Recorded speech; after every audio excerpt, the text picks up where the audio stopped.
Alors, dans ce sous-compte créé dans le compte de MRC Europe à la CIC à Strasbourg, alors qui avait le droit de signer dans ce compte-là? Plus prosaïquement, qui pouvait enlever l'argent? C'est ce que je viens de vous dire, deux personnes. Oui, et parmi les deux personnes, est-ce qu'il n'y avait pas quelqu'un du MRC? Il y avait deux personnes, je vous ai dit, est-ce que deux personnes dont...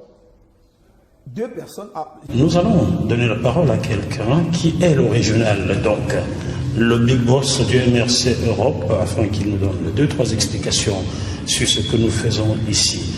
Bonjour Henri Djoko. Bonjour Jacques Mofo. Comment ça va? Merci, ça va très bien. Il faut dire, chers téléspectateurs, que comme vous le savez, nous avons un fonds du MRC aujourd'hui, parce que je me suis déplacé, je ne suis pas dans mes studios à Paris. Sinon, ça aurait été un fonds JMT de plus. Voilà. Le décor est planté comme ça. Et parmi les deux personnes, est-ce qu'il n'y avait pas quelqu'un du MRC? Le gestionnaire du système technique d'information lié aux plateformes PayPal et Stripe, Monsieur Henri Djoko, faisait part... Je voudrais que nous rentrions dans le vif du sujet avec notre premier thème. Survie Cameroun, Survival Initiative, en guise d'avant-propos. Rappelons brièvement les faits, Président. En plein déroulement des opérations de terrain et après votre bilan d'étape du mois d'août 2020 et après l'annonce au public que la barre du million d'euros avait été franchie dans la collecte des dons, vous recevez par mail de M. Djoko, président de la Fédération MRC Europe, une feuille de calcul affichant un montant des collectes en déphasage complet des valeurs affichées sur la jauge en ligne.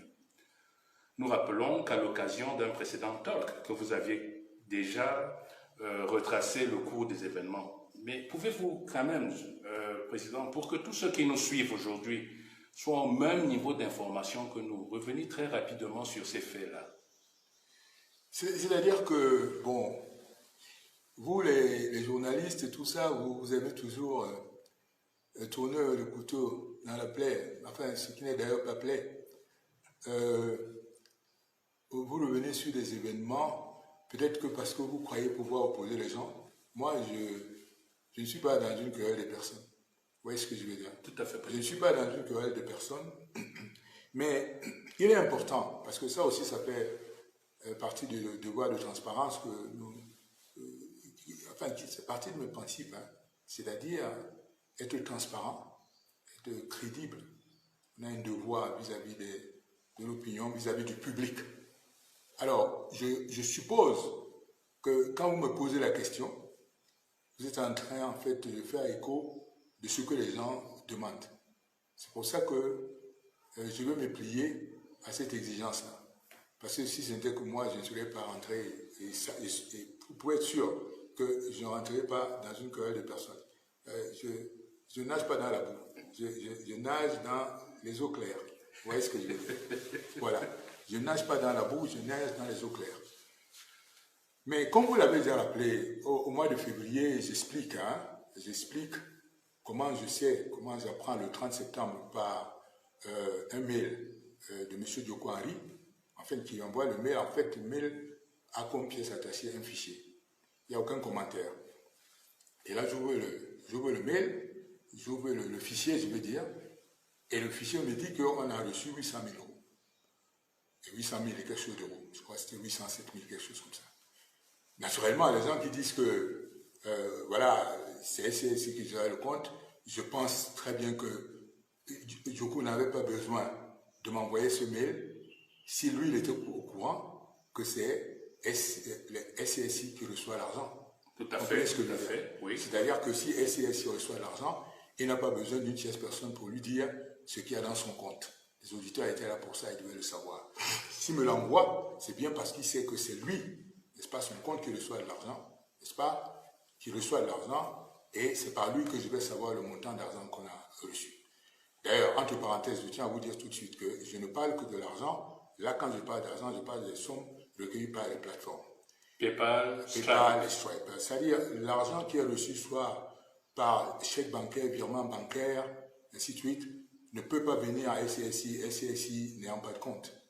SCSI n'ayant pas de compte. Ça ne pouvait aller que dans les comptes du MRC. Vous voyez ce que les comptes sur lesquels exclusivement M. Djoko a la même mise. Je vous ai déjà dit que vous ne pouvez pas me reposer la question. Le compte MRC, ce compte-là, il s'agit d'un compte MRC qui est géré par M. Djoko.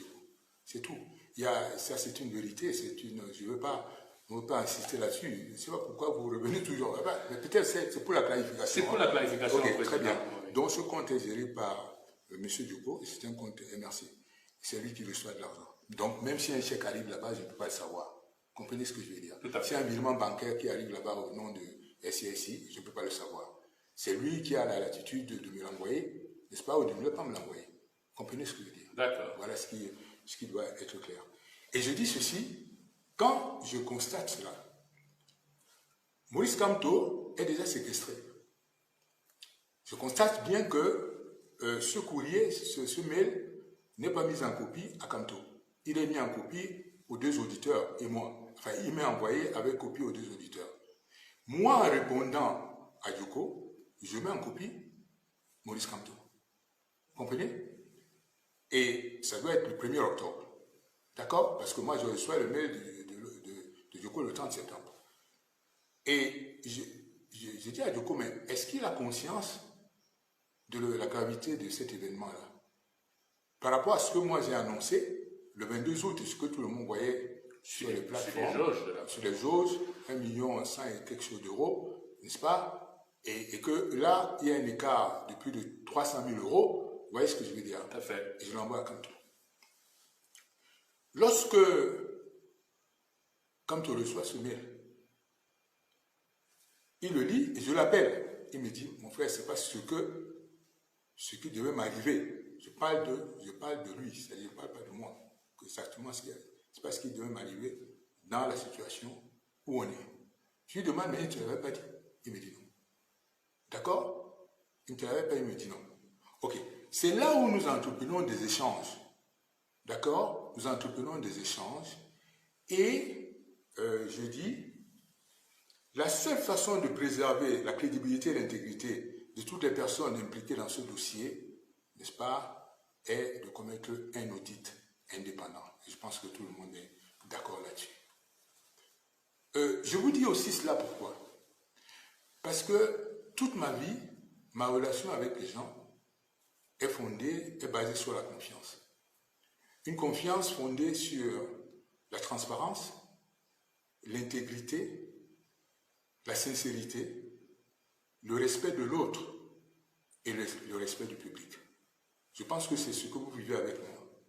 Comprenez ce que je veux dire? Ça, c'est un principe général de ma vie.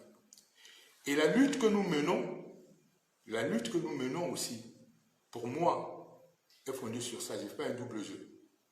Lorsque je ne peux plus m'accommoder de M. Biya par rapport à mes convictions, qu'est-ce que je fais? Je le dis publiquement, que je ne peux plus. Comprenez ce que je veux dire? Tout à fait. Tout à fait. Je ne reste pas là à faire la chauve-souris. Je suis au palais et je joue un double jeu dehors. Vous comprenez ce que je veux dire? Tout à fait. C'est ça, je suis intégré, je suis entier. Donc, on travaille comme ça. Vous comprenez? Je dis, je ne peux plus le faire. Et donc, voilà, vous avez cette histoire-là. Et en réalité, les premiers problèmes que j'ai, on n'a jamais eu de problème dans cette dynamique du changement. On n'a jamais eu de problème. Jamais. J'ai tout donné. On n'a jamais eu de problème. Lorsque Kamto vient me voir ici, le 22 janvier, c'est un vendredi 2021, je lui dis, ce que j'ai fait pour toi, je n'ai jamais fait ça pour qui que ce soit. Ce que je ne comprends pas, c'est que j'annonce publiquement un audit et sur lequel on est d'accord, et tes militants se mettent à me traiter, n'est-ce pas, de traître. Ça, je ne comprends pas. Et toi, tu dis rien. Voilà ce que je lui dis.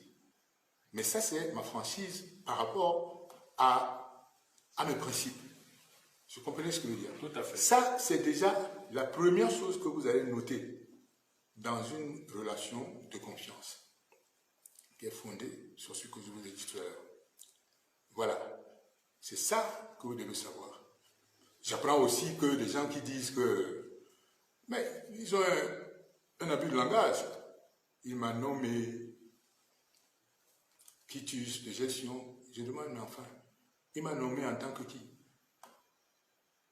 Il me demande, dans cette relation, est-ce que tu acceptes n'est-ce pas, de piloter l'affaire?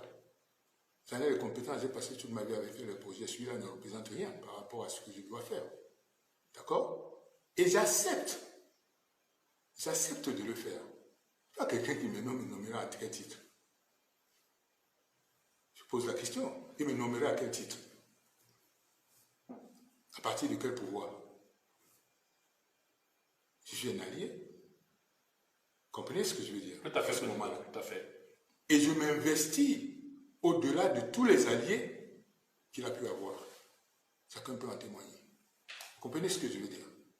Et j'accepte parce que les Camerounais sont exposés au danger du Covid-19. C'est vraiment un devoir de solidarité vis-à-vis des Camerounais, vis-à-vis des Camerounais qui sont exposés à cette affaire-là. Il faut que ça se soit clair. Comprenez ce que je veux dire? Tout à fait, président. Et quand vous parlez de quitus de gestion, qui va me donner quitus de gestion? Le public. Le public. Vous comprenez ce que je veux dire? Tout à fait, tout à fait. Et c'est pour ça que cet incident va créer des éléments qui vont affecter la confiance, ce bien de confiance. Parmi les éléments, lorsque je mets en public la décision commune que nous avons prise de lancer cet audit, et que une des choses, c'est les attaques, mais l'autre chose, c'est les administrateurs qui sont proches de moi, qui sont complètement enlevés du compte Facebook. N'est-ce pas? De SCSI. C'est-à-dire le compte officiel Facebook de SCSI qui sont enlevés de là. Comprenez ce que je veux dire? Tout à fait, tout à fait. Ensuite, je voudrais vous rappeler que début février, dont on passe dessus rapidement, la note de synthèse, je l'ai déjà revue avec lui, elle est publiée, et ainsi de suite.